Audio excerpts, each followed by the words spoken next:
Um estudo realizado pela Corber em 2019 apontou que 50% dos clientes acreditavam que as suas operações logísticas tinham ficado mais complexas naquele ano. Em 2022, esse mesmo estudo teve 71% de respostas apontando um crescimento da complexidade. Todos esses desafios que você encara nas suas empresas e que nós também encaramos são o tema do nosso terceiro episódio dessa temporada do Log Talks, o podcast de logística em que a gente discute com especialistas as tendências e o que está acontecendo para melhorar toda essa cadeia. Nesta temporada, nós estamos recebendo o Rubens Batista, que é CEO do Martins Atacadista. Também estamos recebendo o Elcio Lenz, diretor-presidente da Corber para a América Latina. Muito bem-vindos para o nosso terceiro episódio, em que a gente vai falar desse tema complexo, que é essa complexidade, né? Logística. Obrigado. O que tornou-se mais complexo, no teu entendimento, nos últimos anos, especialmente nesse pós-pandemia que a gente está vivendo em termos de logística? Bom, eu acho que, sem dúvida nenhuma, a previsibilidade ela ficou bem mais difícil, né? Durante a pandemia, logo quando começou, nós tivemos que ajustar, porque os sistemas que nós tínhamos de ordenamento, né, de compra, eles estavam ajustados para uma realidade que não estava acontecendo, né? Então, predizer a demanda estava muito difícil, né? Então, é claro que e houve também, a gente experimentou faltas também, né? Problemas principalmente no não alimentar, menos no alimentar, o alimentar mais em algumas cadeias. Você pega, por exemplo, bebidas, logo no início a gente teve muito problema, porque as empresas, quando a gente fala de bebidas quentes, elas são importadas, né? Não são produzidas no Brasil, né? O uísque não é brasileiro, né? Uhum.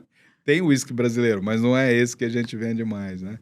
Então, em grande quantidade. Então, nós tivemos que, muitas dessas indústrias, com medo de tudo que estava acontecendo, desviava a produção para onde não tinha Covid, né? Ou pelo menos onde ainda não tinha chegado. Então, a gente experimentamos problemas de fornecimento. Então, foi um momento difícil, né? E depois, agora, com a volta das cadeias também, você predizer demanda também não é tão fácil, porque você teve ajustes de demanda em algumas categorias que você também teve que aprender. Então, acho que essa é uma complexidade grande. A outra complexidade foi trabalhar naquele momento, né? No momento em que você tinha que cuidar, né, sem dúvida nenhuma, da segurança das pessoas e, ao mesmo tempo, você tentar servir o cliente. É claro que não foi com a mesma produtividade que você tinha antes, quando a gente pensa nos nossos armazéns, na nossa distribuição, na nossa transferência. Então, foi assim, um momento muito difícil, né? Complexo do ponto de vista... ele agregou uma complexidade normal, né? Que a gente já tem em logística, né? Logística é muito processual, né? Além de ser processual, de certa maneira, é muito regulada, né? Ou regulada, talvez muito seja exagero da minha parte, mas ela é regulada, né? E a gente tem, além disso, a complexidade local, né, brasileira, que é a complexidade do formalismo tributário, não só o tributo ser pago, mas as obrigações acessórias, né? Então, isso tudo tornou a operação, trouxe um pouco mais de estresse, né, de pressão sobre a nossa operação do dia a dia. Os 3 últimos anos, sem dúvida, foram anos bem desafiantes, né?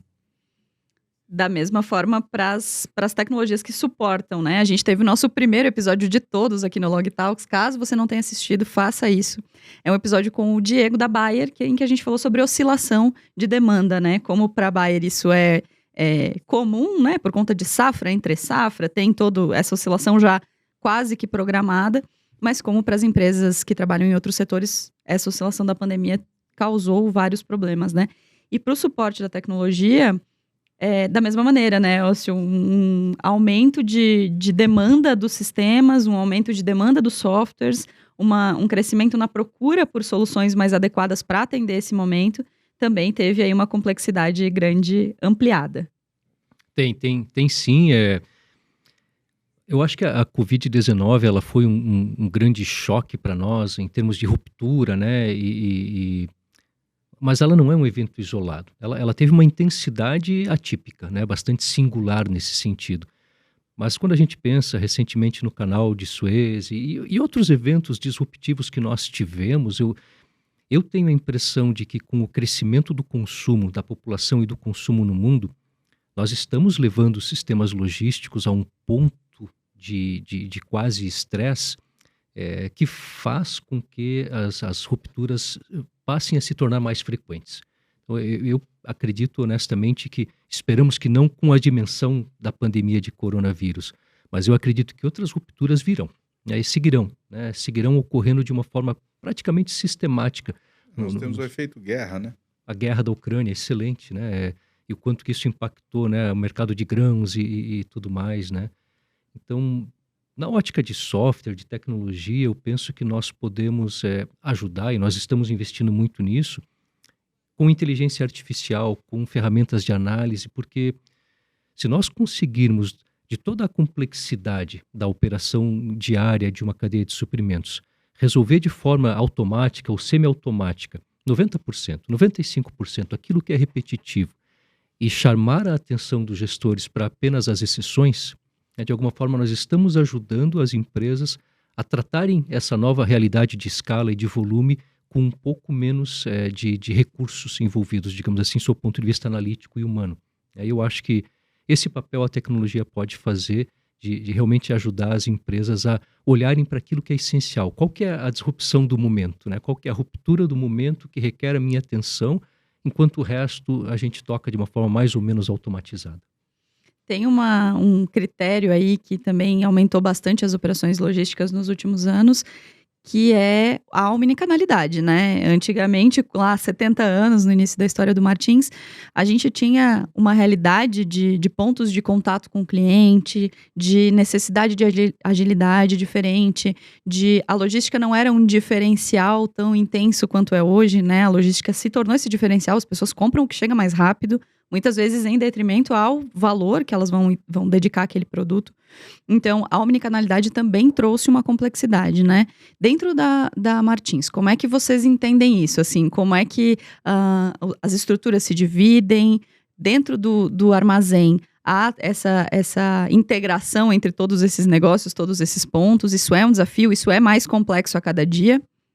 Então, quando a gente olha o Martins, a beleza do Martins é a gente compartilhar uma infraestrutura, né? Então, quando eu penso no Martins, basicamente eu tenho, e eu acho que isso é bom também explicar um pouco, nós temos 3 verticais de negócio, uma vertical varejo alimentar e farma. Então, basicamente, ela é dedicada a suprir o mercado de supermercados até 5 checkouts e farmácias independentes, né? Aí depois nós temos eletro, a gente está falando de pequenas lojas de eletrodomésticos, estamos falando também de lojas de informática, né? E depois nós temos o que a gente chama de material de construção e agroveterinário, que são lojas de material de construção, lojas de produtos agroveterinários, né? E até dentro disso também você serve um pouco aquele produtor rural também, né? Então, assim, quando a gente olha isso, e esses clientes, eles são atendidos por 3 canais distintos, né?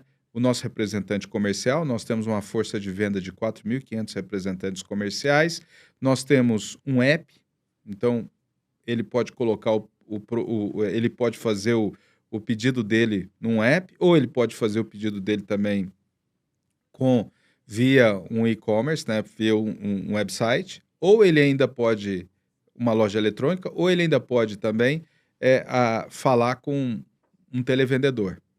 E, ao mesmo tempo, ele pode começar a operação de um jeito e terminar de outro. Ela pode começar, consulta preço, etc. E depois fala, não, mas agora eu quero terminar a operação com um representante comercial porque eu quero falar com alguém. Então, tudo é possível, né? E aí, depois disso, eu tenho o quê? Eu tenho também a infraestrutura toda de atendimento a esse cliente pós-venda, etc. E, finalmente, eu tenho o nosso armazém. É muito complexo, muito, muito, Esse muito armazém, complexo. ele tem que lidar com ordens colocadas originadas diferente, ordens que são também, nós temos, tem um outro canal que eu esqueci de falar, que é o eFácil. efácil.com.br, que é o nosso e-commerce pessoa física. Então, esse armazém atende todos eles, né? Então, por isso que a gente tem linhas de fracionado, não só para atender a pessoa jurídica, que também pede unidades, a gente pede unidades, né? Ou pede itens individuais, mas também para atender a pessoa física, né? E tudo isso é servido por um armazém, não só um armazém, são vários armazéns, mas por aquele armazém, né? Então ele pode, os nossos armazéns, eles estão, cada um deles, dos grandes armazéns, eles estão dedicados a uma região, a alguns estados, né? De tal maneira que a gente cobra todo o estado, e isso tem o aspecto geográfico, não só geográfico, mas também o melhor eficiência tributária, né? A gente leva as duas coisas em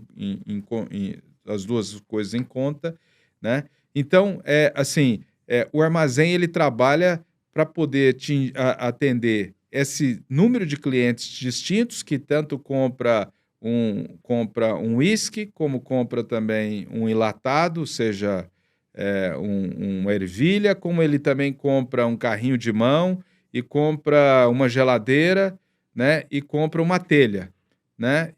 Então, essa é a nossa logística. Não é uma logística tão simples. Quando você vai ver o nosso armazém, ele é um armazém um pouco mais complicado, porque é muito fácil ser produtivo quando você tem tudo uniforme, né? Não é tão simples, é uma gentileza da sua parte. É muito complexo, né? É verdade. Então, eu acho que é isso, né? Eu acho que esse é o ponto. É uma operação que ela por si só já é mais complexa, né? Uhum. A gente, nas nossas conversas aqui, pré-gravação de bastidores, você trouxe um ponto que é muito interessante, que é como é importante prezar muito pela eficiência desses espaços, por serem muito complexos, mas também é preciso não abrir mão da flexibilidade, e que essas duas vias, elas precisam andar paralelas, mas que elas raramente vão convergir para uma só, né? Queria que você explicasse um pouco da onde que vem essa sua percepção. Tá. Na realidade, e isso é uma realidade, quando a gente fala em eficiência ela não abre muito espaço para exceção, né? Na realidade, você é eficiente, você tem processos bem definidos, sistemas funcionando o tempo todo, né? E processos que são extremamente repetitivos, né? Então, você não pode ter parada, você não pode ter interrupções, né, para poder pensar, não, dessa maneira eu vou fazer um atendimento tailor-made. Não existe isso, né? Então, isso é muito difícil, porque o que a gente está buscando o tempo todo é eficiência. No entanto, claro que a gente tem que pensar como é que eu posso também, de certa maneira, ser um pouco flexível, né? Porque imagina, né? Eu tenho que atender pessoa física e atendo pessoa jurídica. Eu vou dar um exemplo que, não me leva a mal, mas, por exemplo, para vender para pessoa física, né? Eu vendo um whisky, um Johnny Walker Blue Label, né? A gente já teve caso do Blue Label chegar numa embalagem de camisinha, né? Porque, na realidade, era a caixa que tinha uma master caixa, né, que o cara colocou lá dentro. Não é muito legal na pessoa física você receber isso, né, no seu... Mas, por exemplo, isso para pessoa física. Para pessoa jurídica não tem problema. O que o cara vai fazer com aquela caixa? Abrir e jogar fora. Pensa bem, nós fazemos isso porque nós reaproveitamos essas caixas. Justamente para pegar caixas que... Não fazer mais caixas, né? Porque... Sustentabilidade, caixa, claro. Né? Tem um aspecto economia, mas tem um aspecto sustentabilidade também, né? Mas a gente tem que fazer... A flexibilidade nesse momento é importante, porque, olha, a pessoa física... Não, a caixa tem que ser uma caixa um pouco diferente, né? Mais neutra. Não pode ser uma... né? Tem que pensar, a mesma coisa... Então, assim, são coisas que você tem que pensar na hora, né? Ou ter algum tipo de flexibilidade, mas... É difícil, né? Numa operação grande, em que você preza pela eficiência...